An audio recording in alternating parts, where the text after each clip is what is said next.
Fala pessoal, começando mais um Papo com Futebolês aqui nesta sexta-feira no canal do YouTube do Futebolês. Acompanhe as redes sociais, né? Deixa o like, comenta, se inscreve.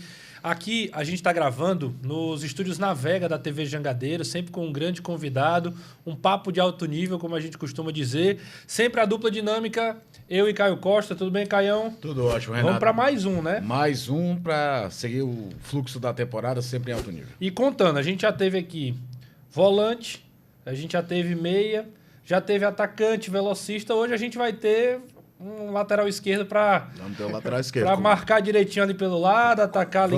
A gente já teve zagueiro, então a gente começa a dar prosseguimento à zaga, né? Exatamente. Tá faltando um goleiro, a gente tá não tem faltando goleiro goleiro, e ainda. o lateral direito vai vir depois, então a gente já fecha com o lado esquerdo da defesa. E para dizer para a turma que a gente teve alguns desses jogadores que já pararam. Esse está em atividade, tá bem campeão.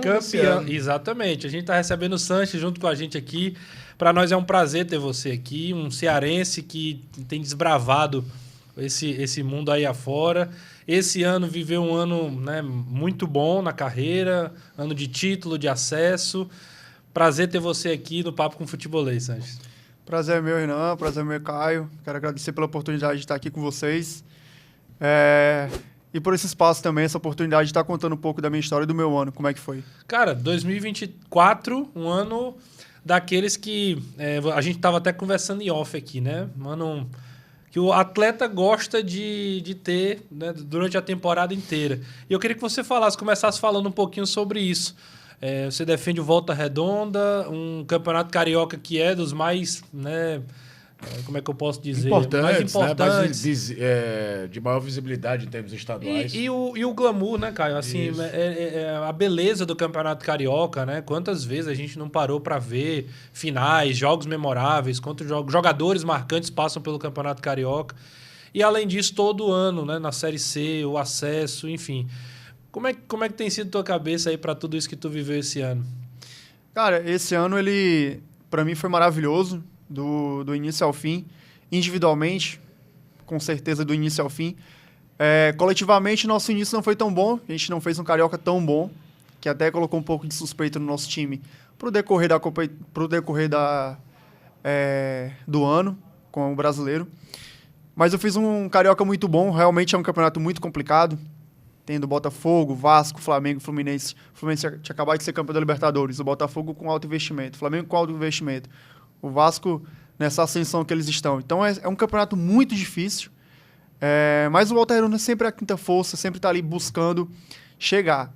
Infelizmente não foi o melhor Carioca que a gente fez, não foi muito bom, mas eu acredito que isso nos preparou muito bem, nos abriu muito o olho, a gente teve uma intertemporada muito boa e começamos o Campeonato Brasileiro muito bem. Então isso daí nos fortaleceu, nos deu uma condição de sempre estar se mantendo ali entre os primeiros colocados desde o início da competição.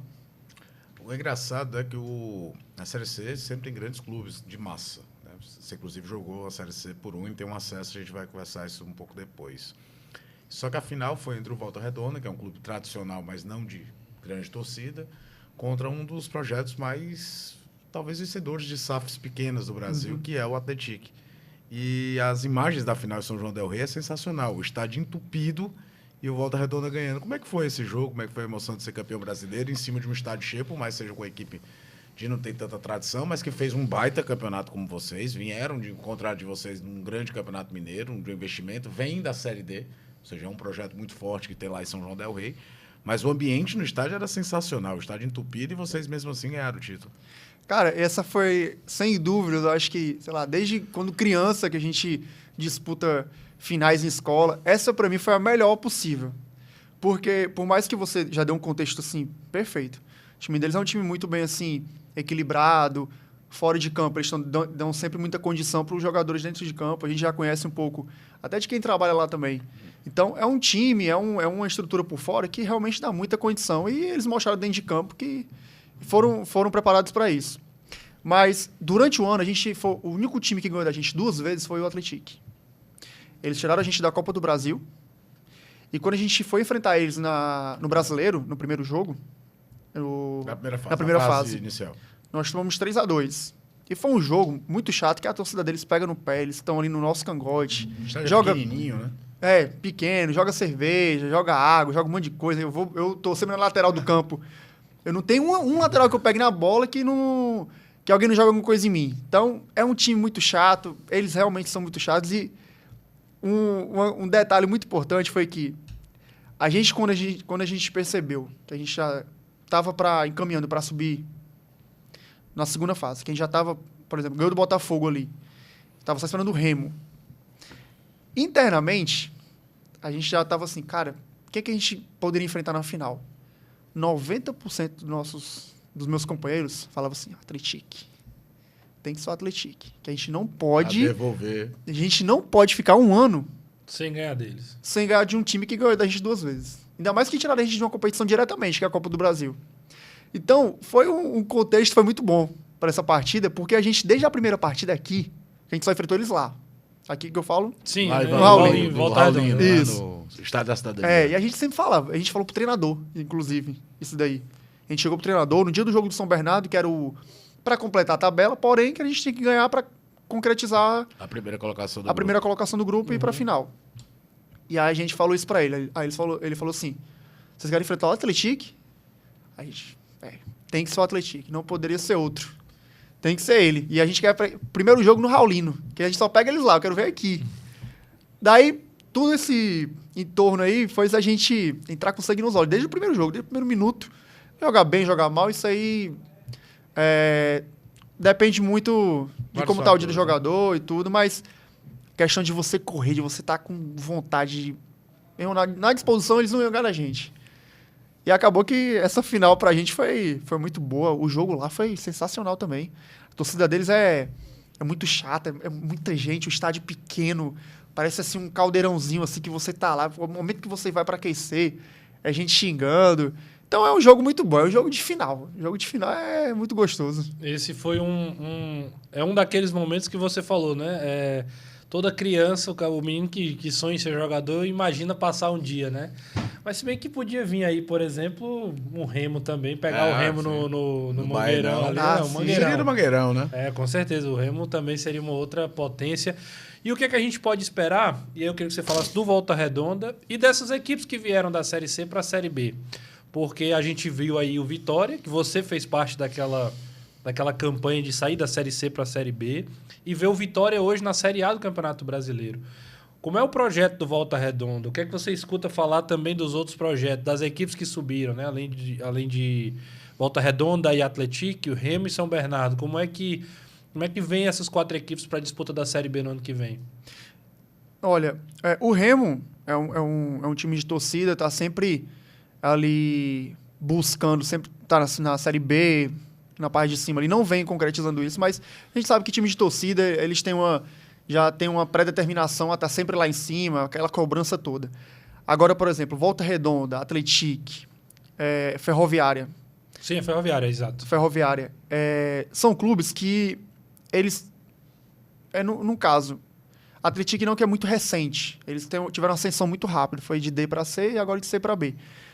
Mas o Volta Redonda já vem batendo numa tecla de muita organização. É um time muito organizado. Assim, se você for ver, acredito que a nossa folha talvez seja a terceira menor do campeonato. A terceira menor. Só supera 2. Ou seja, é um clube que é muito organizado. Porque para você alcançar um acesso, foi um ano bom. Mas ser campeão, você não está sendo só... bom, você está sendo melhor do que outros clubes com 3, 4 vezes mais capacidade de contratar gente que você não tem. Então, é um clube que pensa muito nas contratações, é um clube que se estrutura da melhor maneira para dar condição para os atletas. Então, da mesma forma que eu vejo o Volta Redonda assim, eu vejo o Atlético também assim, e vejo a Ferroviária também assim. A Ferroviária recentemente teve uma mudança na diretoria também, salvo engano, da presidência. Então, é um clube que também tá vivendo esse momento de organização desde fora, que isso reflete dentro de campo. Eu acredito que são clubes que estão subindo agora que vão dar muito trabalho, porque eles vão continuar com a mesma receita. Se está dando certo de D para C e deu certo de C para B... A Ferroviária fez esse caminho, né? A Ferroviária perde a Série D ano passado para o Ferroviário. Uhum. Inclusive, a Ferroviária fez o caminho contrário, final, né? Bateu e voltou, perde a final. Isso. Mas conseguiu o acesso à Série B, mesmo tendo perdido o acesso na A2 do Paulista. Exato. Você tem ideia de como futebol é complicado, não é ciência A exata. gente já vê que pode esperar equipes que vêm para brigar, né? Assim, que não vão realmente só passear na série B, né? É algo muito, muito legal, porque o nível da competição vai aumentando, né? A gente vai ter equipes aí de grande investimento da Série A caindo e você sente que pode jogar nessa Série B, continuar nessa crescente, né? E eu te pergunto isso porque a gente vai falar um pouquinho da tua trajetória e você é um cara que hoje tem 29 anos, 29, não é isso? Isso. Vem com 29 anos, passou por algumas dificuldades na carreira, principalmente questão de lesão, e hoje parece que vive um grande momento. Eu sinto que você talvez tenha um momento mais maduro, assim, mais completo. Como é que você está no seu momento, individualmente, em relação à tua carreira? Individualmente é o meu melhor momento, isso aí sem dúvidas. Eu me sinto muito bem fisicamente, tecnicamente, minha parte mental também tem evoluído muito. Isso tudo foi um processo que eu tive que passar durante a minha juventude, logo quando eu virei profissional. Passei por muitas dificuldades, assim como muitos atletas passam. Alguns, infelizmente, não conseguem superar algumas dificuldades. Eu demorei um pouco, mas superei as minhas. E estou colhendo os frutos do que eu plantei alguns anos atrás, por um ano que eu fiquei sem jogar, o outro que eu tive lesão. Então, tudo isso aí foram ocasiões que eu tive que superar para seguir minha carreira, melhorar, evoluir o que eu tinha que evoluir, buscar chegar nessa situação que eu estou hoje de conseguir ser destaque em um time que foi campeão brasileiro. Isso daí não é de hoje, não foi de ontem, já é de meses e alguns anos aí de muita resiliência e muita esperança também. Esse ano que você disse que ficou parado, como é que foi para botar a cabeça no lugar, vou voltar a jogar? Explica um pouquinho o contexto, por que você precisou ficar um ano parado, para a gente entender um pouquinho como é que foi toda essa revolução para você voltar e aí volta sempre conseguindo algo relevante a cada temporada. Sim. Em 2020 eu joguei a Série B pelo Figueirense. 2020 é o ano da pandemia, né? Exatamente. Aquela loucura toda. Isso. No ano da pandemia, que teve toda aquela Campeonato irregularidade em fevereiro do outro ano. Perfeito. Então, o meu contrato no Figueirense acabava final de novembro, que seria a Série B normalmente, se não acontecesse nada, seria no final de novembro. Isso. Pronto. Eu não quis renovar com o Figueirense, porque eu estava fazendo uma Série B muito boa. Já tinha outros times já de olho. E surgiu uma proposta, aquela da vida, na Ásia, que você é só ir para lá, ficar o tempo que você volta aqui tranquilo, só com uma condição muito melhor do que quando você foi. Infelizmente, na época, eu não estava tendo facilidade de ter visto aprovado para a Ásia, justamente por conta da pandemia. E foi uma escolha que eu e meus empresários fizemos errado, mas, enfim, foi uma coisa em conjunto, não teve culpado, foi uma coisa que não aconteceu, que a gente acabou, quando eu terminei meu contrato, eu não renovei com o Figueirense, alguns clubes da B vieram atrás de mim para a Série B de 2021, só que a gente estava com uma coisa assim tão certa para a Ásia que a gente acabou rejeitando. Esperamos dar certo para aceitar o visto. Não aceitou o visto não foi aprovado. Acabou que quando a gente tentou voltar as conversas com os clubes, eles já tinham contratado. Então eu precisei ficar direto, já nessa parte, em 6 meses, que é quando abriria a janela novamente, no meio do ano. Tentamos novamente ir para a Ásia, que era a mesma situação. No meio de 21. Isso. E nesse início aí, eu ainda estava naquela, treinando para manter a forma, treinando.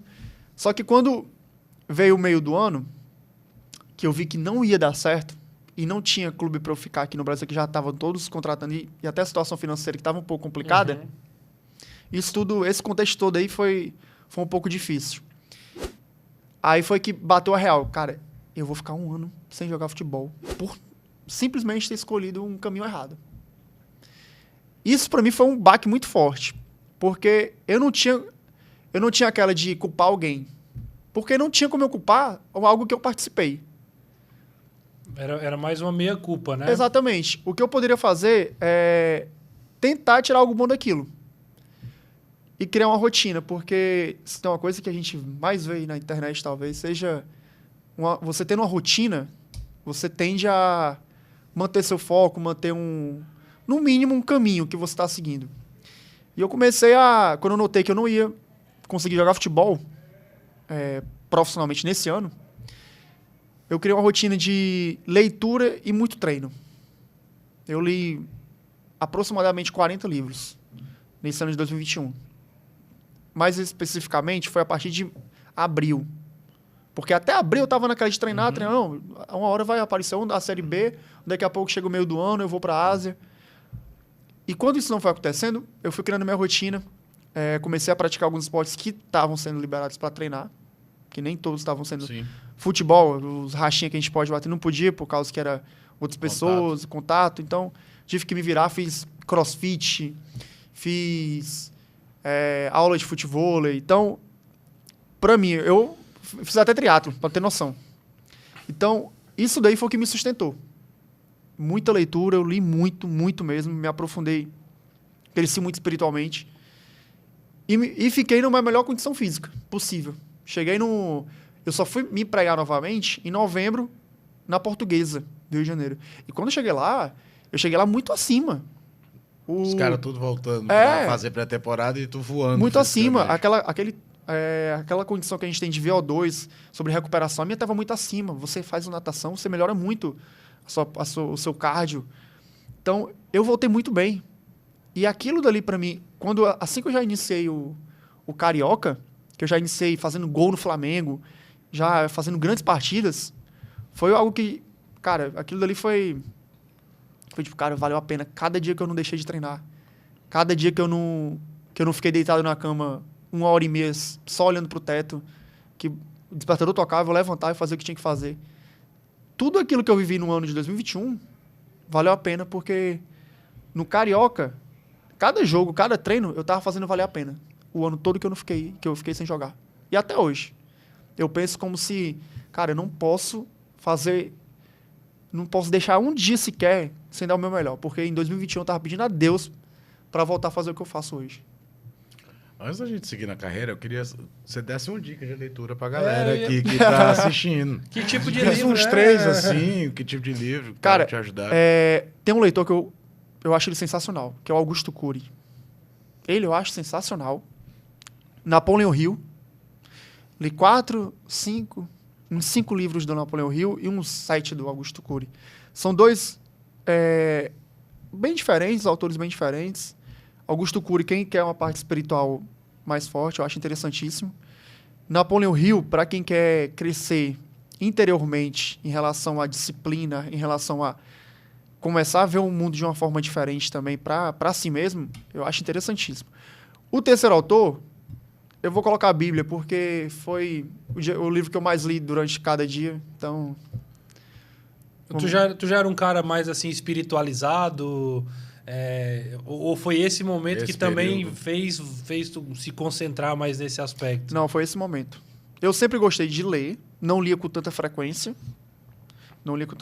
mas em 2021 eu dei um start muito grande para a leitura e para o meu crescimento espiritual mesmo. Foi em 2021. Eu tenho duas curiosidades, porque assim, a sua trajetória ela tem uma peculiaridade, que é o fato de você, no começo ali da carreira, conciliar a vida profissional de um atleta, que é muito desgastante, também com os estudos, né? Várias matérias sobre você cursar à noite, faculdade, eu quero saber um pouco disso. E se tu se sente um peixe fora d'água no meio do futebol. Porque eu sei que hoje até talvez esteja um pouco diferente, né? Os jogadores, os atletas, eles têm se preocupado mais com a imagem, com a forma de falar, de não ficar naquele velho jargão e tudo mais. Mas sem precisar expor ninguém, assim, não é sem ridicularizar, minha pergunta não é nesse sentido. Mas você se sente ainda hábitos que diferentes, né? Você se sente com hábitos diferentes, assim, enfim, como é que você se sente em relação a isso? Eu tenho hábitos muito diferentes, assim, de verdade. A minha parte favorita, assim, o que eu mais gosto de fazer durante a minha semana, fora estar em campo treinando e jogando, é lendo livro, tomando um café, em alguma cafeteria, de preferência. Eu geralmente escolho 1 ou 2 que tenha na cidade e eu acabo escolhendo, vou lá, chega o meu horário, 2 ou 3 vezes na semana, Legal. é certo. Tô indo para lá, tomar um café, não, tomo uns 4, 5. Eu tô sendo só dando um exemplo aqui, mas eu tomo uns 4, 5 e vou lendo. É um dos... os outros são totalmente tranquilos, digamos que na contramão do que se costuma fazer. Se você for visitar a minha casa, por exemplo, é cubo mágico, é baralho, é livro. Nada muito digital, você tá querendo falar, né? É assim uma coisa... E olha que eu gosto de tecnologia. Mas eu cresci assim. Legal. Por exemplo, essa condição de fazer ensino superior foi até um acordo que eu fiz com os meus pais. Porque lá na minha cidade, hoje tem mais um jogador profissional. Que ele tá indo... ele tá indo pro 13, acredito eu. Ele está indo pro 13. Ele está indo pro 13. Então, antes de mim, não tinha nenhum norte para os meus pais saberem se eu iria dar certo, se não iria dar certo. Então, não tinha eles nenhum fizeram... referencial Não em tinha. Cascavel, né? Você é de Cascavel. Cascavel, Ceará. Exatamente. Então, eles colocaram uma condição. Você continua estudando, passe nas suas provas, passe de ano, termine o ensino médio, comece a faculdade que você vai jogando seu futebol. Quando você chegar com um contrato aqui bom, aí você escolhe o que você vai fazer da sua vida. É tanto que eu fui fazer engenharia civil, eu passei em economia na UFC. Sim. Só que eu fui fazer engenharia civil porque a logística era melhor para a Unifor. Eu fui pela logística. Porque tu saía do Ceará para ir... A logística ficaria melhor. Não foi nem por conta do curso em si. Porque por mim eu teria ido para a economia. Lá para a FEAC, né? Só que aí foi por isso. Só que você acaba que... Tem coisas, cara, que eu vou falar. A gente vai se fortalecendo com a dificuldade. Porque na época, os meus pais sabiam. Mas eles meio que... Não, ele é de ferro. Ele aguenta. Que era eu acordar 4h30, 5 horas da manhã, 4h50, 5 horas da manhã, para pegar o ônibus universitário de manhã cedo, para ir lá para Itaitinga, que na época base do Ceará. Na época não, até hoje. Eles treinam lá. Lá no setembro. Pronto, isso. Eu ia lá de manhã, fazia o treino de manhã do 20. Quando não tinha treino à tarde, aí eu almoçava lá e ficava lá à tarde estudando. Dava umas 3 horas e ia pra Unifor. Aí eu continuava estudando lá, na biblioteca. Depois começava minhas aulas. Nos horários lá até. Aí quando chegava 9h30, que era o último horário, o EF, eu acho que nem tinha EF na época. O último horário de lá. Aí eu esperava até umas 10 e pouco, era o universitário de Cascavel para voltando. Pra Cascavel. Aí chegava umas 11 horas, 11h30. Para acordar 4h30, 5 horas do outro dia. Exatamente. Isso não foi 1 mês, 2, foi 1 ano, 2 anos. E quando iniciou a carreira profissional, que aí ficou mais desgastante, porque o nível profissional é outro. Ficou mais complicado. Mas aí, obviamente, aí aconteceu o que eu tinha falado com ele, o que eles tinham falado comigo. O Ceará me deu um contrato melhor. Aí eu cheguei para eles, não tem como. Vou trancar aqui e vou... E até porque também já tinha uns torcedores que, quando descobriram, quando saiu a matéria, tinha uns torcedores já conversando comigo na aula. Aí o professor falou assim, Sanji, eu entendo que você é jogador, mas deixa pra discutir isso aí. Aí eu falei assim, professor, não sou eu. Eu tô tentando, né? E os meninos nem faziam cálculo 2. Eles faziam química ou alguma coisa. E o Laço de aula. Iam lá. Porque na época... Vai marcando pior que lateral direito, viu, Fred? Não dava espaço, não dava sossego, era? Te juro, eles não participavam nem da aula, não faziam engenharia. Ia pra lá pra perguntar, por que fulano não tá jogando? Aí não, cara. Bicho, esse torcedor é chato com a gente. Você imagina. Não, tu imagina pro cara que tá lá do treino jogando. É verdade. Aí eu tive que tomar essa decisão, né? Mas pensa em terminar um dia. Não, engenharia não. Engenharia não? Mas tentar uma formação superior. Quando você parar de jogar, enfim, fazer uma Eu acho que até antes, porque a gente treina, sei lá, durante 4 horas durante o dia. Eu pergunto mais porque a dificuldade é porque a vida de jogador de futebol de vocês é nômade, né? Como você estava falando, Sim. Você saiu do Ceará, aí jogou no Rio, foi jogar no Figueirense, volta para o Rio de Janeiro, vai para Bahia. É difícil conciliar uma trajetória linear de estudos, embora hoje tenha o EAD que ajude muito. Mas você imagina, cursando, e qual seria? Seria, por exemplo, educação física, que é quase que todo jogador pensa, ou até para seguir no futebol depois, ou não? Eu não tenho, assim... Porque eu pergunto da educação física não é só pelo futebol, não. É pelo que você falou de não ter parado de fazer esporte nesse período que você ficou parado. Né? Não foi só uma manutenção física do vou fazer a corrida aqui, a musculação e tal. Isso foi nadar, triatlo. O triatlo, por exemplo, tem uma preparação física completamente diferente de um atleta de futebol, né? Tem mesmo.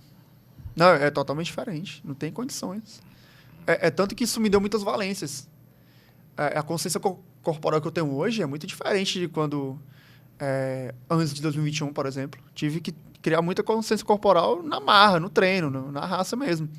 Mas sobre o que você falou, em relação ao que eu gostaria de fazer, não pense em nada na área de educação física, não pelo fato de não gostar da área, mas é porque eu tenho outras tendências para mim, sabe? Legal.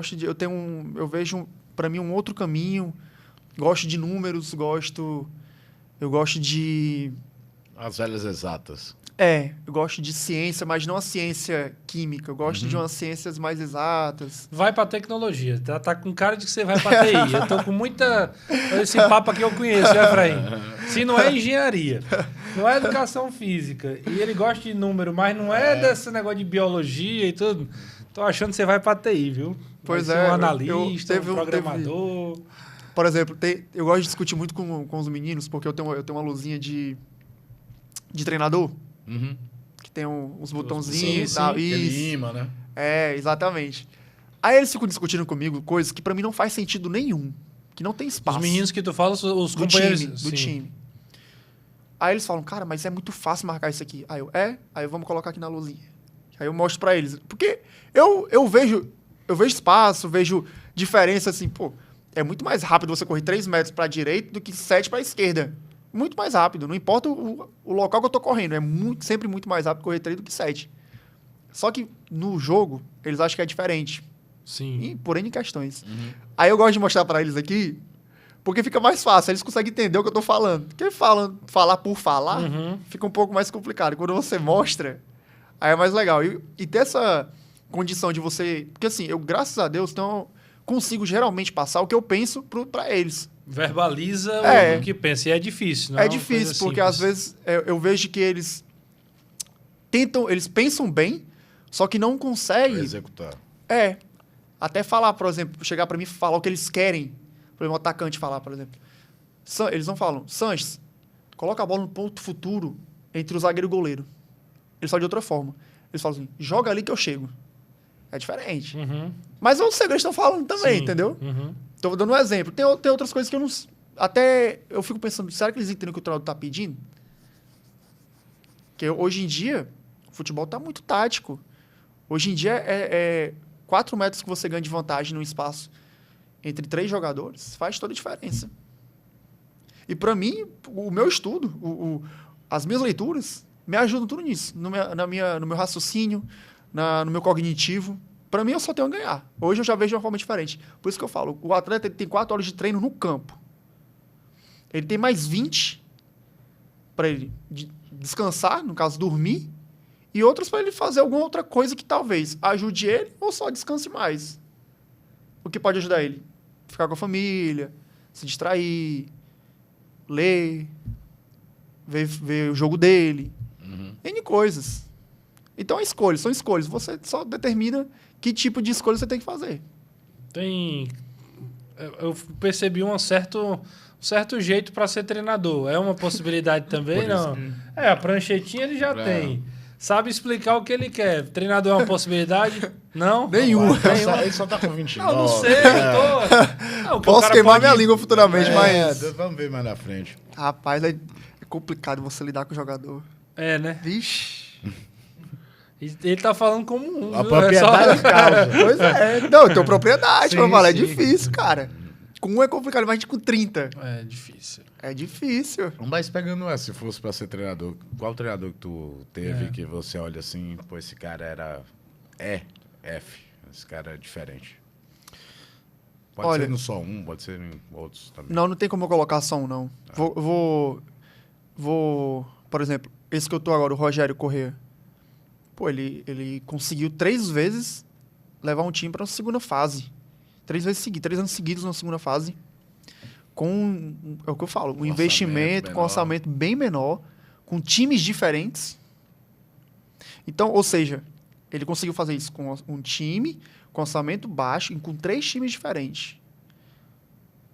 Ele é muito diferente. A parte tática dele e o quanto ele consegue tirar de você e de você, parece que ele sabe como é que ele chega no atleta ali, consegue extrair. É o meu ano mais, assim, destacado individualmente. Tô com ele. Então, ele sabe tirar do atleta. Também, por exemplo, vou dar uma menção esse ano também, que eu aprendi muito com o Felipe Maestro. Nossa. E, E você já não, joga na posição do exatamente, assim, o Rogério agora foi porque eu gosto muito dele já desde ano passado, já conhecia ele. Então, um cara que eu já... até é complicado eu falar dele porque já tenho uma relação com ele. Admiro demais. Rogério Corrêa que foi zagueiro, né? Isso, Mas volante. esse é outro. Não é aquele do Atlético Paranaense. Não é o do Atlético. Não é outro. Não. E com o Felipe foi uma questão mais de posição mesmo. Porque ele jogava na minha, cara. Isso. E foi meio campo. Eu chegava pra ele pra conversar, eu falei assim, irmão, como é que tu driblava daquele jeito assim? Tu esperava o cara ajeitar o pé de apoio e tudo, ele foi me explicando como é que ele fazia. E isso eu fui tentando praticar. Outro treinador que foi muito diferente, vixe, pra mim foi o Lisca. Cara, o Lisca, ele não repete um treino. Ele não repete um treino. Essa é uma coisa absurda. Não repete treino. E também tive outros, assim, que pra mim foram marcantes. Teve por exemplo, o Silas foi o que me colocou pra jogar. Ele que me deu a primeira oportunidade. Eu tava no 20, Isso. no sub-20. Meu contrato acabava em 3 semanas. Ele me deu a oportunidade da minha vida pra eu estrear pelo Ceará. E eu aprendi muito com ele também. E o da base, eu tive na base treinadores assim, pra mim que até hoje eu tenho lições que eles deram pra mim. Que foi o Dimas Filgueiros, Sérgio Alves e o Petróleo.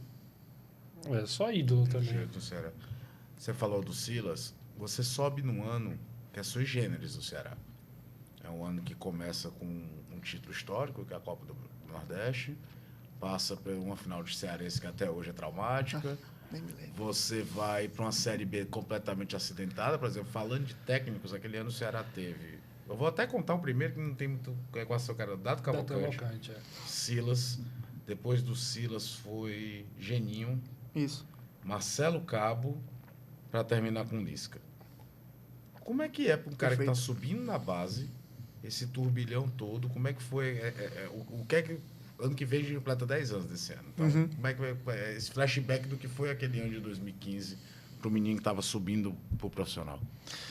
Pra mim foi um misto de muitas emoções, porque eu tava vivendo um sonho de, pela primeira vez, estar estreando no profissional. Eu estreava no profissional e jogando base. Eu tava me destacando muito na base, fazendo gols. Tu lembra qual foi o jogo que foi a tua estreia como profissional? Contra o Confiança, em Sergipe, na Copa do Brasil. A gente tinha que ganhar o jogo pra classificar. Bem tranquilo. Inclusive... E foi o primeiro jogo também, assim, não foi só a estreia como primeiro jogo já como titular, né? Também já foi nessa necessidade. Não, e eu fui saber que eu ia ser titular um dia antes só. O goleiro do Confiança era o Everson, Só, depois do Ceará trouxe. verdade. Não, o goleiro Everson, Era o volante Richardson, o zagueiro Valdo. É isso aí. É? Foi Só que o Everson veio antes. O Everson ainda é. veio em 2015. O Valdo veio depois e o Richardson veio em 2016. Pronto. Rapaz, aí eu estreiei, enfim, e estreiei bem, achei até que ia ter mais, assim, continuidade na época. Mais minutos, né? É. Mas não tive, e isso, tipo assim, pra mim era tranquilo, era normal demais. Até porque o Vitor Luiz também tava bem, e o Fernandinho... Tinha o Fernandinho. Não, eu acho que o Vitor Luiz chegou depois. O Vitor Luiz chegou no segundo semestre. Segundo semestre, né? É. Na época o Heron que tava. Isso. O Heron. O Heron que foi do Atlético Goianiense. Isso. Enfim, aí eu fui com o Silas, eu subi. Depois o Silas, infelizmente, no início do Brasileiro, ele não começou bem o time, aí veio o Geninho. Teve um desmanche, né? Foi todo desmantado, né? É. Aí o Geninho chegou. Cara, o do Geninho foi engraçado. Porque o Geninho subiu eu, o Arthur Cabral, o Raul, volante, Buiú, e teve mais um, acho que foi o Piauí, um volantezinho. Sim. Se jogou no Ferroviário depois. Pronto. Virou Emerson, quando foi Isso. jogado no Ferroviário. Nós 5. Aí a gente foi enfrentar o Tupi lá. Nós tínhamos que ganhar. Isso. Isso foi 0x0 aqui. Foi. E aí o gol do Arthur, e do Isso. Roger, né? Era inclusive o Banguzinho que os caras chamavam lá. Não, o Banguzinho vai pra lá fazer o crime, cometer o crime contra o Tupi. Aí a gente foi pra lá, a gente jogou pra caramba. O Arthur fez gol, a gente voltou felizão. Aí no outro dia, 2 dias depois, o Geninho chegou lá, chamou a gente na sala, parabenizou a gente pra caramba. Aí, mas amanhã vocês têm que voltar pro 20, porque... Aí quando eu escutei isso, eu falei, não é possível, cara, que vai voltar pro 20 de novo. A gente faz tudo, faz gol, classifica o time. Aí volta pra lá e os caras, não é possível. Vamos fazer o seguinte, no próximo jogo a gente faz alguma coisa errada aí pra ver se dá certo. Porque a gente fez tudo certo e não vai ficar, né? Não, eu falo isso zoando, mas... claro. Era uma situação também complicada, porque não tinha... Por exemplo, e como você falou sobre a questão de mudança de treinadores, é complicado pra gente, porque o atleta, principalmente quem sobe, a gente quer aprender. A gente quer... Por exemplo, se você me der oportunidade, o que você disser pra mim vai ser lei. Porque é você que tá me dando a oportunidade. E você que tá vendo em mim algo que os outros nenhum viu. Só que eu não tive tempo pra, por exemplo, um treinador tentar me lapidar, por exemplo. Porque eles tinham que fazer o principal, que era fazer o time ganhar. E o time tomando pancada de todo jeito na Série B, né? Exatamente. É muito mais fácil você dar segmento em um time que tá certinho, que tá encaixado, que tá sabendo jogar, que o time já tá sabendo o que fazer. O time não tá sabendo o que fazer. Vinha um treinador, ainda não melhorava alguma coisa, porque sempre assim, quando muda de treinador, geralmente alguns jogadores que não estavam sendo utilizados dão um ar diferente, podem ter oportunidades, então sempre dá uma alavanca. Só que acaba que, infelizmente, durante o ano, a gente não teve, não digo nem no início, mas ali após a Copa do Nordeste, do time ter se desmontado, a gente não teve, a gente demorou até, eu digo demorar porque no final ali encaixou, mas a gente demorou a encontrar um time, a encontrar um modo de jogar. Isso é complicado para quem está subindo, porque a gente só quer meio que o time se livre, a gente tenta ajudar de alguma forma, seja no treinamento, ou seja algum jogo que a gente entre, mas é complicado. E teve um momento, no último jogo contra o Macaé, que eu lembro isso aí, meu Deus do céu. Eu fico assim, o que é que seria melhor, eu ter entrado ou não ter entrado? Porque, ó... Tava no banco. Eu tava no banco. Tava de joelho, tem uma foto minha de joelho guardada lá. De joelho, assim, meu Deus do céu, o Ceará tem que ganhar esse jogo, pelo amor de Deus. Próximo ano é Série B e vamos subir. O Lisca, a gente tava ganhando de 1-0. E ele tinha pra colocar, que eu tava treinando muito bem, até na frente, de ponta ali, fazendo uma dobradinha com o Vitor Luiz. Que eu acho que o Fernandinho tinha sentido a lesão. E tava o Vitor Luiz só. Aí eu pensei, ele vai me colocar na frente do Vitor Luiz pra gente fechar ali e não passar nada. Só que também tinha o Fabinho. Sim, o atacante. O atacante. E o Lisca chamou o auxiliar dele, eu tava perto deles. O Lisca chamou o auxiliar. O Márcio Ran, né? Acho que era. É, Márcio Ran. Aí ele falou assim, quem que eu coloco? Aí ele sugeriu a mim, o auxiliar. Só que o Lisca falou, não posso colocar o moleque numa situação dessa. E eu entendo perfeitamente. Não é fácil. Acho que entrou também naquele jogo Mazola. Mazola Entrou. perde um gol inacreditável, O Fabinho... que era pra 2-0. Cara, eu acho que o goleiro tava longe até do gol. Teve um lance lá que o goleiro tava longe do Foi gol. o Fabinho. Foi o Fabinho, não foi? Contra-ataque, o Fabinho tá com a bola, aí ele vai tentar chutar um chute do meio de campo, devolve no pé do zagueiro e o Amacaé ataca novamente. E tem o do Mazola, que é na entrada da área, que ele dá um peteleco pra fora, que era 2-0. Pois é, e eu vi uma sensibilidade muito grande ali do Lisca. Dele ter essa noção de, tipo assim, cara, não tem como eu colocar um moleque assim. No dia, tu entendeu? No dia, assim, ou ficou por aquela frustração de... Porra, ficou porque... O que eu tava pensando, sabe o que era? De verdade. Eu vou entrar, vou meter o gol. Vou tirar a camisa e pronto. Acabou esse negócio aí. O que a gente pensou que poderia ter sido o contrário. Poderia. Perde Entendeu? Uma bola, um cruzamento e é por isso que na carreira de quem justamente está iniciando, precisa de pessoas assim com uma consciência mais fria, um pouco mais de razão, que eu tava só na emoção. Tava na emoção de não ver o meu time perder, principalmente da gente ganhar, e eu vou entrar e vou acabar com esse jogo, que a gente... Tem que ter a confiança. Tem que ter a confiança. Eu tava muito confiante no ano todo, só fiz partidas boas, assim, digamos assim, entrei, sempre podia ajudar o time. E até no ano seguinte, quando a gente iniciou, o Lisca me ajudou muito. Hoje eu vejo que eu me prejudiquei muito. A minha avó, ela faleceu logo no início do ano. Eu tava na Copa do Nordeste, tinha enfrentado o Sampaio Corrêa. Hoje eu vejo, na época eu me fiz muito de forte, mas hoje eu vejo que eu tive um... Sentiu o baque. Senti. E ele foi a única pessoa que chegou pra mim e perguntou como que eu tava. Que foi o Lisca. Foi o único, assim. No meio dessa emoção toda, não demora tanto tempo assim, você sai do Ceará. Como é que foi sair depois dessa história toda de base, de um ano louco como foi 2015, um 16 que não foi como você esperava, para ter uma frustração de não ter ficado mais tempo no Ceará? Você foi de uma geração, como você falou, de muita gente que conseguiu fazer carreira. A gente sabe que o funil da categoria de base ele é muito, muito cruel. O Will tem a carreira dele, interessante. O Raul nem se fala, o Arthur nem se fala, você tem. Mas eu imagino que sempre tem a vontade de passar mais tempo naquele clube que você estava para se projetar. Como é que foi lidar para sair do Ceará? Como é que foi a tua saída do Ceará? Pronto. Assim como em 2015, no início, teve algumas mudanças no elenco e tudo, por boas questões, que o time estava bem, alguns jogadores saíram muito valorizados, enfim. Em 2016, como a gente não fez um campeonato cearense bom, na verdade foi horrível o campeonato cearense, eu individualmente, particularmente, o meu foi bom.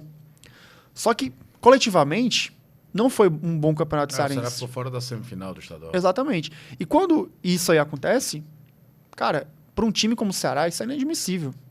É inadmissível. Então, tende a se achar culpados, tende a, por exemplo, os meninos da base, vamos dar mais rodagem para eles. Pode ser que eles melhorem dando rodagem. Ao meu ver, o meu erro foi que a minha rodagem foi de uma forma errada. Eu não fui emprestado para um outro clube que me desse a condição de estar próximo ao Ceará. Entendeu? Como eu estava. Eu já estava num clube e, na época, eu sofri até um pouco de pressão da diretoria que veio depois, para que eu pudesse jogar mais, para ganhar mais experiência e tudo. E eu fui até emprestado para o Uniclinic na época. Não era Atlético Cearense, era Uniclinic. Eu acabei aceitando ir. Infelizmente, por lesão no pé, peguei dengue. Não joguei uma partida. Uma, sequer, pelo Uniclinic. Fiquei 3 meses lá e já voltei pro Ceará. E em 2016, salvo engano, foi também uma Série B muito fraca. Faz um primeiro turno bom e depois Pois é. Cai e termina ali em décimo. Exatamente. Foi um meio de tabela. Então não foi um ano muito bom pro Ceará. E na virada do ano, como eles não iriam me utilizar, justamente porque 2016 eu praticamente não joguei. Joguei um jogo da Série B, foi contra o Goiás. E perdemos esse jogo, inclusive. Acho que foi 2-0. Léo Gamalho ainda fez gol. A variar. Mas enfim. Aí eu fui pro Cabo Friense jogar o Carioca. Foi a minha primeira experiência assim, no Rio de Janeiro. E lá também as coisas não aconteceram da forma que eu queria. E acabou que o Ceará não pôde me ver realmente em ação. Eles não puderam me ver assim, cara, como é que é o Sanches no Carioca, sei lá, contra o Flamengo, contra o Vasco, que a gente nem conseguiu classificar. Eu só vim jogar na segunda fase, que era pra, tipo assim, vamos jogar 8 jogos agora pro time não cair. Não caiu, certo. Exatamente. E foram os jogos que eu joguei pra caramba, porque eu não tinha nem jogado, na verdade. Não tinha nem jogado, porque o outro lateral lá eu nem sabia. Eu fui pra um clube onde o outro lateral era capitão, era há 36 anos, o cara só ia sair se o presidente falasse assim, ó... Troca. Não sabia disso. São coisas que eu vim aprender depois também, pra... Saber onde é que você vai, quem é que você vai disputar a posição e tal. Mas enfim. Quem era o lateral? Era o Leandro, que jogou no Cruzeiro. Só o Leandro, sim, né? sim, Eu sim. sabia que tinha um cobra aí, né? Isso, pois é. E eu também aprendi muito com ele. Mas dava ter jogado, falei pra ele. Mas enfim, e quando eu voltei pro Ceará, que eu ainda tinha mais tempo de contrato, acabou que não dei continuidade de nenhuma forma. Eu reclamei com o clube. Pelo contrário, eles fizeram tudo correto comigo. O que tinha pra ser pago, por exemplo, foi tudo certo. Não tive nenhum problema com o clube.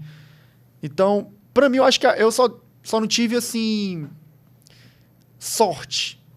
Aquela sorte de o time estar bem, de o time dar essa condição de... A sorte disso que tudo. o Felipe Jonathan, por exemplo, teve, né? Assim, o Felipe entra no Ceará diferente, entra contra um Corinthians, vai bem, o time ganha.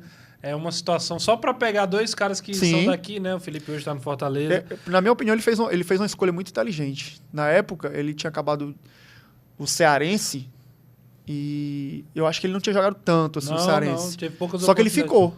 Isso. Foi. Ele ficou, ele escolheu ficar. Na época eu escolhi sair. Entendeu? Eu acho que isso fez muita diferença, porque eu fiquei 3 ou 4 meses sem jogar. Era o Lisca. Não, o Lisca tinha ido.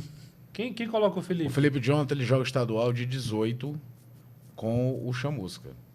Que o Ceará joga algumas partidas com o time reserva no estadual. Tem o famoso gol do Arthur Cabral lá contra o Iguatu. E aí, quando ele e joga o time contra o principal Corinthians... jogava... Isso aí já é 19. O Felipe já tá no... Já é 18, aliás, mas no segundo semestre. Então, mas é no mesmo ano, né? É no mesmo ano. Quem era o treinador? No estadual era o Marcelo Chamusca. Não, eu acho que o ele... Lisca coloca... Era o Lisca. Não, então, o jogo do Corinthians é o Lisca, né? Eu acho que ele começou... Porque a semelhança ele iniciou a jogar assim...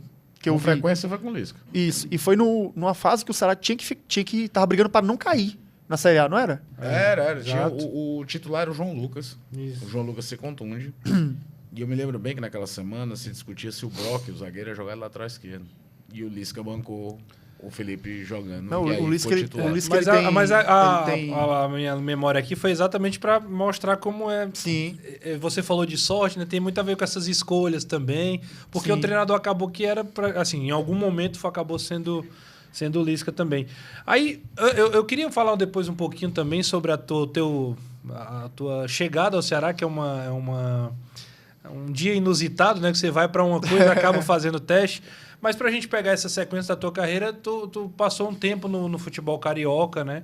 Chegou aí para Portugal, mas de forma assim, talvez resumida, mas como é que foi assim a tua evolução nessas dificuldades assim? Que dificuldades te fizeram amadurecer? A gente já contou um pouquinho de 2021 para frente, mas antes disso, como é que foi esse entreveiro? Que você saiu do cenário cearense, né? Uhum. Eu vi que eu cresci muito na parte, digamos, no futebol, defensivamente, que eu era meio campo até sub-19, sub-18. Eu vim virar lateral no sub-20. Então eu era muito mais ofensivo do que defensivo. Por eu me dedicar muito, acabava que eu me virava algumas vezes na parte defensiva. Mas aprender a marcar, eu só fui aprender quando eu fui para Portugal. Que lá, lateral é realmente um defensor. E eu pude evoluir bastante lá, defensivamente. E quando eu voltei para o Brasil, em 2019 para 2020, que eu joguei a Série B pelo Figueirense, ali eu já estava mais maduro. Já estava com uma noção de equilíbrio entre marcar e atacar muito melhor do que quando eu estava aqui no Ceará, por exemplo. E até também no Cabo Friense e Macaé. Depois que eu fui para a Europa foi que eu mudei o meu estilo de jogo assim, em relação ao que eu era antes. Gostava mais de jogar para frente, tinha um pouco de desleixo, assim. Não digo desleixo, mas eu não tinha uma noção muito boa de marcação. Mas depois de apanhar muito lá em Portugal, teve que me virar para defender, para melhorar posicionamento, marcação, relação à força, tudo isso daí. Quando eu voltei para cá para o Brasil, no Figueirense já me deu uma base muito boa. E no Campeonato Carioca foi que eu consegui encontrar assim, uma forma que essa forma aqui eu só tenho que manter ela e tentar melhorar algumas coisas. Que é a que eu tô até hoje, a forma que eu jogo hoje é a que eu deveria, né, ter já iniciado profissionalmente, que aí seriam outros rumos. Mas também isso aí são claro, coisas que a gente só vai ganhando com a experiência, né? O amadurecimento também, a cabeça vai mudando. Com certeza. Se a gente tivesse a mesma cabeça, seriam rumos diferentes. Sim. Qual foi o ano, talvez, assim, eu sei que desconsidera 2024, que a gente já falou dele, né? Mas desses, assim, da tua trajetória tem boa passagem pela Portuguesa do Rio, tem a passagem pelo Vitória, tem lá em Portugal, quando você jogou lá no Arouca. Que momento, talvez, da tua carreira, assim, tu tenha mais gostado, se descoberto como pessoa? O Rony veio aqui e falou do período que ele teve na Alemanha, né? Que chegou lá, pegou temperaturas baixíssimas e problema político da Alemanha lá, enfim. Fala desse crescimento também, para além do jogo em si, né? Para a tua vida.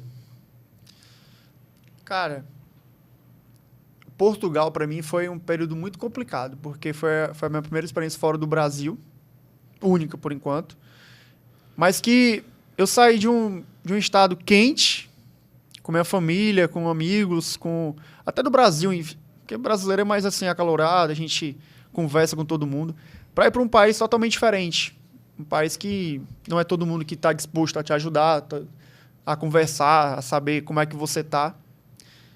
E nitidamente lá os meus dados nos jogos pioraram Muito, né? muito quando chegou o inverno.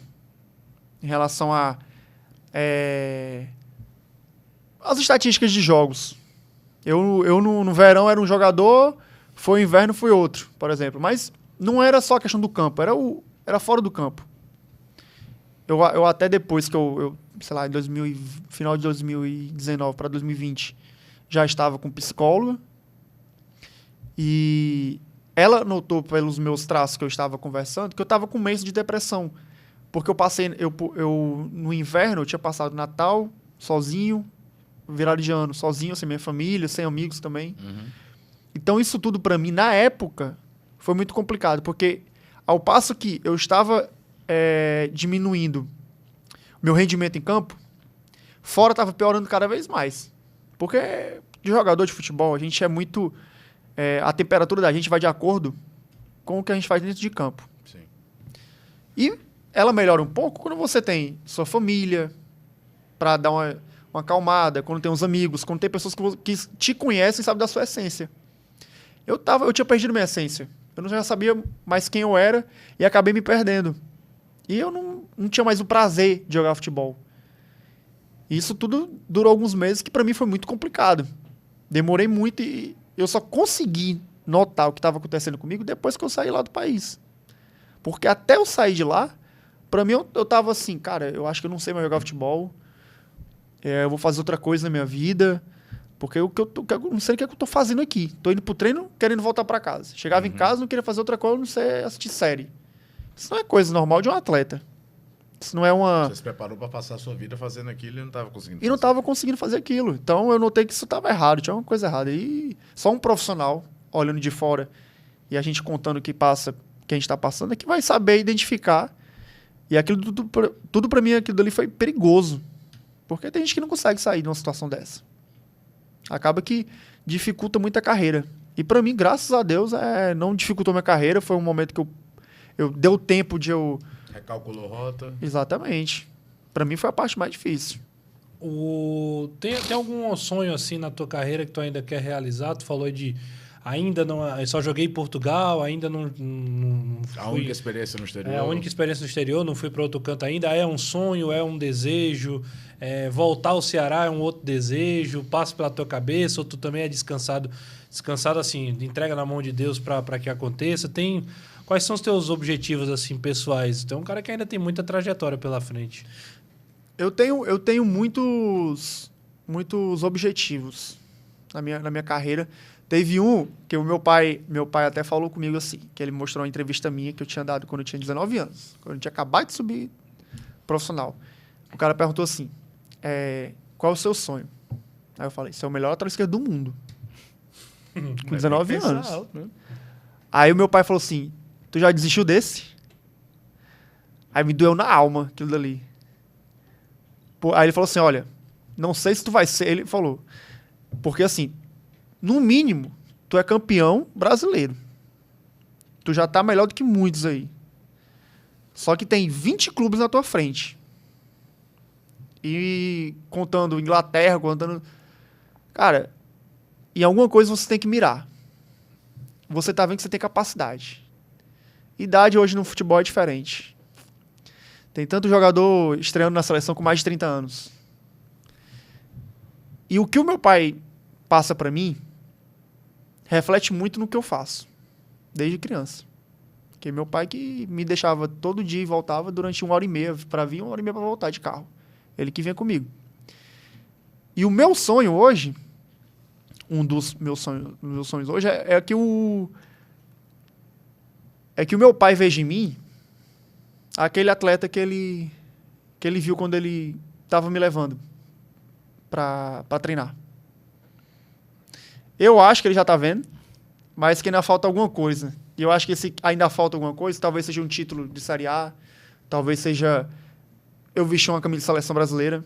Porque o futebol, a gente pode ficar falando aqui de N situações que aconteceram no futebol que realmente a gente não entende. Simplesmente acontece. Jogadores que, sei lá, com 32 anos em seleção, que vão para a Copa do Mundo, que em um ano muda tudo, assim como mudou para mim, muda para muita gente. Você estando no futebol, você tendo seus objetivos traçados, eu acho que tudo pode acontecer. E o meu sonho, eu acho que de todo jogador de futebol, eu acho que se não tiver um sonho alto de ser campeão brasileiro, de estar no time de Série A, estar no time de Série B, no time de massa como o Ceará, como Vitória, por exemplo, também. Se eu for falar, já realizei 2 sonhos. 2 ou 3, por exemplo. Jogar em time de massa. Pô, Ceará, Vitória, jogar... Figueirense tem sua torcida também, mas de massa, porra. Falando do Vitória, conta um pouquinho daquele acesso, porque foi uma loucura. Eu me lembro muito, a gente acompanhava pouco, não tinha nenhum time cearense na Série C naquele ano. E o Vitória tomou uma goleada, acho que é do ABC. E aí todo mundo achou, agora não vai. E vocês conseguiram força, sabe-se lá de onde. O Vitória conseguiu acesso, acabou que o clube acabou se relevando. Mas fala o que foi aquela montanha-russa dessa história, de sair de uma goleada para conseguir o acesso que o Vitória sai da Série C. Só um acréscimo, tem uma aspa que eu separei aqui. Ganhei uma família de coração e vivi no Barradão alguns dos momentos mais felizes da minha vida. Obrigado por tudo que fizeram por mim. Vocês me fizeram um Sanches melhor, mais feliz e humano. Até logo, Vitória. Foi essa a mensagem de despedida. Isso. Deve ter algum peso muito grande aí o Vitória, né? Tem porque quando eu saí do Ceará, eu fiquei assim, cara, eu não pude dar a alegria que eu queria pra torcida, ver assim, a torcida vibrando. Como que eu te falei, quando a gente decretou a permanência, eu vi todo mundo lá eufórico. Uhum. Mas eu não estava participando diretamente daquilo. Eu estava feliz igual, mas não estava participando direto. O meu sonho era fazer aquilo pelo Ceará, jogando. Não pude. Com o Vitória eu pude. Com o Vitória eu consegui realizar isso. E, como ele falou, foi até contra o Figueirense, na segunda rodada da segunda fase. A gente tomou 5. Foi o Figueirense, né? Eu pensava que fosse o ABC. Contra o Figueirense. Mas o nosso time já era, assim, bem maduro, sabe? Quando a gente tomou aquela pancada ali, vou ser bem sério, acabou ali o jogo, a gente não tava desdenhando, não. Mas a gente ficou assim, quero ver lá eles ganharem da gente. Quero ver lá no Barradão eles meter 5. Quero ver... Foi tipo assim, a gente tava tão certo, tava tão confiante... Se eu não me engano, já foi difícil a classificação pra segunda fase, né? Foi. Cara, a gente tinha que ganhar o último jogo, por 2 gols de diferença. E ainda torcer pro Remo não ganhar por 2 ou 3 também. A gente não podia só ganhar de 1-0. A gente tinha que ganhar por 2 por causa do saldo de gols. Por exemplo, ano passado eu não consegui subir com Volta Redonda por causa de um gol. Uhum. Se a gente ganhasse 2-0 do Paysandu, que é um resultado normal demais. 2-0, 3-1, resultado normal. A gente não conseguiu. A gente ganhou de 1-0 e não subiu por causa de um gol. E a gente classificou com vitória, ganhou 3-1 de um time que já estava quase rebaixado. E já foi difícil. Aí vai pro quadrangular. E vai no quadrangular. Mas eu cheguei no Vitória, a gente estava... Se não foi o último, estava em penúltimo. Eram 3 jogos, 3 derrotas. Aí na minha estreia a gente ganhou e foi meio que assim, dá uma subida. Foi um ano complicado, mas a torcida abraçou muito o time, sabe? Eles viram que a gente estava se dedicando. Então eles estavam lotando, acho que nos últimos 8 jogos no Barradão foi tudo lotado. E o Barradão, cara, é uma coisa absurda, assim. É que nem eu falei, parece aquele teatro grego, assim, você desce, né? Tem a arquibancada, assim, meia-lua, e no final tem o palco. O palco, né?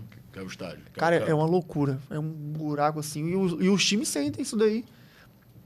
E a torcida, eu acho que até também, pela questão das entrevistas que a gente estava dando depois, de tudo, porque assim, a gente, quando torcida de massa, a gente meio que tenta não ficar de olho em tudo que acontece. Porque a emoção de torcedor, ela é bonita, eu acho importantíssimo pro futebol, que ela é o que move a gente. Mas o atleta, ele tenta sempre separar um pouco, porque o atleta tem que estar frio, tem que estar com a razão, tem que estar mais pro rendimento do que com a emoção. É. Só que tem coisas que não tem como o cara não sentir aquilo dali, cara. Você vê um torcedor chorar, assim... O cara, quando te vê na rua, chorar assim, cara, por favor, não deixe esse time cair. Não deixe o time cair, ele tava falando, não deixe o time cair. Na 7ª, 8ª rodada. E você olhar pra ele e falar assim, não, a gente vai classificar. E não era todo mundo que acreditava nisso. Então aquilo dali foi me enchendo, assim, que até chegar ao ponto de, quando eu conquistei o acesso, que aí a gente começou a conversar, começou a falar, que a gente mostrou um pouco do que tinha vivido. Dos bastidores, do que tinha acontecido. Então, eu acho que isso tudo aí deu um pouco de proximidade da gente com a torcida. E comigo especialmente, porque eu me envolvi muito com eles. Já tinha o Chama o Samu, já? Já tinha essa música lá, não? Tinha. Rapaz, que loucura. Aquele ali é muito doido. É muita loucura ali, viu? Não, ali é... Mata. Essa daí é boa, viu? Essa daí viralizou esse ano aí, Viralizou, meu amigo. cara. Que o Vitória ganhou esse ano do Bahia, né? Ganhou no Campeonato Baiano. O pior foi que 2 semanas depois que viralizou, teve um jogo do Bahia que precisou de um atendimento médico e entrou uma ambulância. Não tem como, né? Foi, tipo, 2 semanas depois. Aí a piada ficou pronta. Cara, pra reta final, eu queria tocar no nome de 2 pessoas. Você já falou uma parte dele aqui, o seu Clairton, vai falar da Dona Márcia também.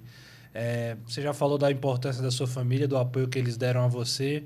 Como é que tá essa relação? Eles acompanham os jogos? É daquelas que assistem ou daquelas que preferem desligar a televisão? Eu tô vendo que você tá com um terço aí na mão. Bate boca com o torcedor que reclama de ti. É daquelas que vai lá pro quarto, vai fazer as suas orações? Como é que é, Dona Márcia? Minha mãe, ela fica embaixo da cama, rezando. O terço é direto na mão também. Meu pai não. Meu pai fica na televisão assistindo tudo e dando palpite. O jogo é meu coach técnico, é ele. Cara, como é que tu erra um cruzamento de 35 metros? É uma coisa mais fácil do mundo. É esse tipo de coisa.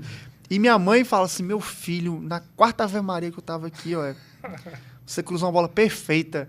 Essa relação. E minha mãe era o equilíbrio. Meu pai tem que treinar, tem que jogar, tem que treinar, tem que jogar. Minha mãe tem que estudar, tem que... Decora tabuada, decora os estados. Decora tabuada, decora os estados. Meu pai me acordava 5 horas para correr, 5h40 tem que estar dizendo lá. Qual é a capital? Sergipe, Aracaju. É esse tipo de coisa. Qual é a tábua de 9 × 9, 81? E por aí vai. Então, eles dois... Nossa, era uma competição, mas que para mim, se eu sou quem sou hoje, foi por causa deles. Se essa minha condição de ter um pouco mais de conhecimento, ter um pouco mais de facilidade... Tudo é por obra deles. E o meu pai, eu já falei, hoje à noite meu pai tá lá... A gente tá gravando hoje, dia 12 de novembro. Dia de Ceará e Botafogo.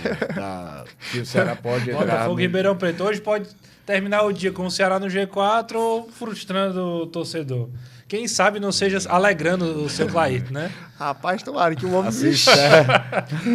O papai leva até a louça. Não, as promessas aí de acesso. Só pra gente terminar, eu queria só também falar de um episódio legal na tua carreira, que foi esse gol do Flamengo que você falou também aqui. Lateral não faz muito gol, né? Isso é um fato. Esse foi o gol mais importante da tua carreira, por ser o Flamengo... Pelo momento, ou teve outro também que foi marcante assim? Mais importante para mim individualmente foi por causa de tudo que eu passei em 2021. No primeiro jogo que eu fiz, após ficar 15 meses sem jogar futebol, eu marcar um gol contra o Flamengo, na estreia do Carioca, para mim foi assim, um sinal muito grande de, tipo assim, calma, passou. Virou a chave. Virou a chave, vai dar tudo certo. As coisas vão voltar. Não tô falando que vai dar tudo certo como eu quero, mas que agora você voltou ao caminho, vai seguir o seu caminho que vai dar tudo certo. Teve gol que eu fiz o gol na Copa do Brasil. Esse ano fiz 3, fiz um de falta muito bonito. Só que tem gols que a gente sente um peso diferente. E o simbolismo de você estar voltando a jogar. Exatamente, para mim. E teve muitos amigos meus emocionados também. meu empresário me ligou emocionado, agradecendo, porque é muito fácil a gente ficar colocando culpa, a gente transferindo, usando muleta, transferindo responsabilidade. E como eu não transferi responsabilidade nenhuma para ele sobre a questão de eu ficar 2021 parado, não, foi algo que a gente mirou, não acertou. Então a gente vai junto voltar ao caminho. E após esse jogo, foi uma resposta muito grande para ele. Que eu falei para ele que ele podia confiar que falei para ele, tô bem fisicamente, porque até os clubes ficam um pouco receosos. Claro. É normal. Não é todo mundo que tem essa capacidade de ficar um ano inteiro treinando, preparado, porque tem jogadores que não se cuidam tanto, às vezes volta de umas férias já um pouco acima, imagine um ano. É verdade. Então é normal. E aquilo dali para mim foi muito importante, meus amigos muito emocionados após o jogo, me ligando, e meu empresário também foi algo assim muito, muito forte para mim. Parceiro. Quando fechar o contrato pro ano que vem, vai divulgar nas redes sociais, vai fazer um post, como é que a gente vai saber onde é que você vai estar ano que vem? Eu tô querendo saber também como é que vai ser, mas provavelmente vai ser pelo Instagram, né, que é a rede social que eu tenho assim, que eu sou ativo. Também tô bem ansioso para saber o que vai acontecer. Tá encaminhado ou deixa na mão dos empresários? Ainda não sei, tá nas mãos deles. Eu fico para junto com eles bater o martelo mais para a parte final. Vamos ver. Vamos ver. Tô confiante. A gente deseja sorte pro ano que vem, pra sua sequência de carreira. Pra gente foi um prazer, né, Caião? Mais uma vez receber você aqui e uma baita história, né? Uma baita história, agradecer o Sérgio pelo tempo disponível e falar uma coisa. Desde a primeira temporada, quem senta na cadeira do Papo Futebolês sem contrato, sai daqui com um contrato. É verdade, melhor do tem que isso tinha antes. também. Eu não Olha. estou zoando. O Ricardinho veio aqui a primeira vez. Dias zoeira. depois ele acertou a última. Ele acertou foi pro com Floresta. O Pio veio pra cá, também assinou o parado, contrato. acertou, Enfim, é. sentou aqui Olha aí. é sinal de que vai fechar contrato, viu? O Marcelo Cabo veio pra cá. Marcelo veio pra cá depois de ter livrado do Floresta, já fez Foi pro contrato Brusque. Pro Brusque logo depois. Tá Todo dado. mundo que senta aqui, que tá ali Eu na espero neblina de vai renovar, se não vai, não demora muito Eu tempo espero não, é receber 2, sua 3 ligação dias. nos próximos dias. Vamos estar de olho aí. Não, então foi o seguinte. Já que é assim, eu aviso antes. Pronto. Tá fechado. Cara, É capaz de ele avisar a gente antes do programa ir pro ar. como é que seja, a tradição será mantida. Exatamente. Quando tiver no programa, a gente já vai estar sabendo. A gente já avisou. Mas vocês vão criar fila aqui também, viu? Pô, Vão criar fila. vai parecer o Cine aqui. Rapaz. Sérgio, prazer mais uma vez. Obrigado por ter aceito. Foi muito, muito legal. A gente tem um mantra aqui de dizer que o nosso desafio é sempre trazer um convidado de alto nível e que ele mantenha o nível, e não foi diferente com você. Muito obrigado mesmo, de coração. Eu que agradeço aqui a oportunidade de estar conversando com vocês. É sempre bom estar aqui na nossa terra, Legal. falando um pouco da nossa história, que é sempre interessante, não só pra gente, mas outras pessoas que estão acompanhando e às vezes não conhecem quem tá perto da gente. É isso aí. Que a gente tenha muitas histórias para contar mais para frente. Beleza? Com certeza. Na próxima sexta a gente volta aqui com o Papo com Futebolês. Se você chegou até aqui, deixe seu comentário. Mandando um abraço pro Sanches aí também. Se inscreve no canal, ativa as notificações. E Efraim, sexta-feira que vem, mais um convidado de alto nível. Isso aí eu garanto. Aí a gente avisa qual é o clube que ele tá com ligação pra você escolher o vestuário. escolher Isso é mala. Quando é convidado ligado ao Ceará, ele vem de preto e branco. Quando é o Fortaleza, ele aparece de vermelho aqui. comprou um de verde. Ele acabou de dizer que comprou uma verde para quando vier alguém do Floresta também. Um grande abraço, até a próxima.